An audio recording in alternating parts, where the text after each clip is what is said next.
வணக்கம் நண்பர்களே, ஆட்டோமொபைல் 360 சேனலில் உங்களை வரவேற்கிறதுல மிக்க நன்றி. இன்றைக்கி நம்ம சேனலில் பார்க்க போகிற வீடியோ என்ன பார்த்தீங்கன்னா, டொயோட்டோவில் இட்டியாஸ் அப்படிங்கிற ஒரு வண்டி வந்து சேல்ஸுக்கு வந்திருக்கு.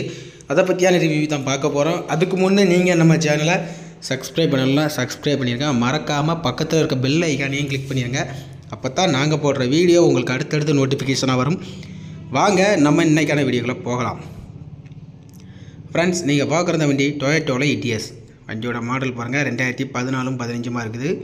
வண்டி வந்து ரெண்டாவது ஒரு ஓனர் கண்டிஷனில் இருக்குது. திருப்பூர் ரிஜிஸ்ட்ரேஷன் வண்டி. வண்டியோட பாடியை பாருங்கள், நல்லா ஒரிஜினாலிட்டியாக இருக்குது. ஏசி எல்லாமே ஒர்க்கிங் தான். வண்டியோட பாடி அவுட்லுக் பாருங்கள், நல்லா நீட்டாக இருக்குது. டொயோட்டோவில் இட்டியாஸ். வண்டியோட டயரை பொறுத்தவரை 4 டயருமே ஆவரேஜ் கண்டிஷனில் தான் இருக்குது. 40% to 50% இருக்கும். வண்டியோட இன்டீரியர் பாருங்கள், 4 விண்டோ பவர் விண்டோ வந்துடும். இன்டீரியரில் அவ்வளோ சூப்பராக இருக்குது. 2 ஏர் பேக் வந்துடும். வண்டி அவ்வளோ சூப்பராக இருக்குங்க. வண்டி வந்து 1.5 லட்சம் கிலோமீட்டர் தான் ஓடி இருக்குது. ஏசி எல்லாமே ஒர்க்கிங் தான். சீட் கவர் எல்லாமே நல்லா நீட்டாக இருக்குது.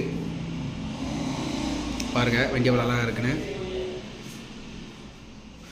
இன்டீரியர்லாம் பாருங்கள், பேக் அப்கோர்ஸ் முதற்கொண்டு எல்லாமே சூப்பராக இருக்குது. ஃப்ளோர் நூடுல்ஸ் மேட் தான் போட்டுக்கிறாங்க. பல டிக்கி ஸ்பேஸுமே நல்லா குட் கண்டிஷனில் தான் இருக்குது. வண்டியோட ஃபுல் அவுட்லுக்கும் பாருங்கள் எவ்வளோ இருக்குன்னு. பெயிண்டிங் எல்லாமே நல்லா நீட்டாக தான் இருக்குது. வண்டிக்கு இப்போதைக்கு எந்த செலவும் இல்லை, அவ்வளோ அழகாக இருக்குது.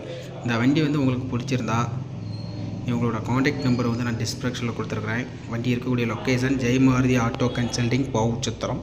அங்கே தான் இந்த வண்டி இருக்குது. இந்த வண்டி பிடிச்சிருந்தா நேரில் போய் பாருங்கள், கண்டிப்பாக ரேட்டு குறைச்சி தருவாங்க. நம்ம வீடியோ பிடிச்சிருந்தால் லைக் பண்ணுங்கள், கமெண்ட் பண்ணுங்கள், ஷேர் பண்ணுங்கள். நன்றி. மீண்டும் இன்னொரு வீடியோவில் சந்திக்கலாம்.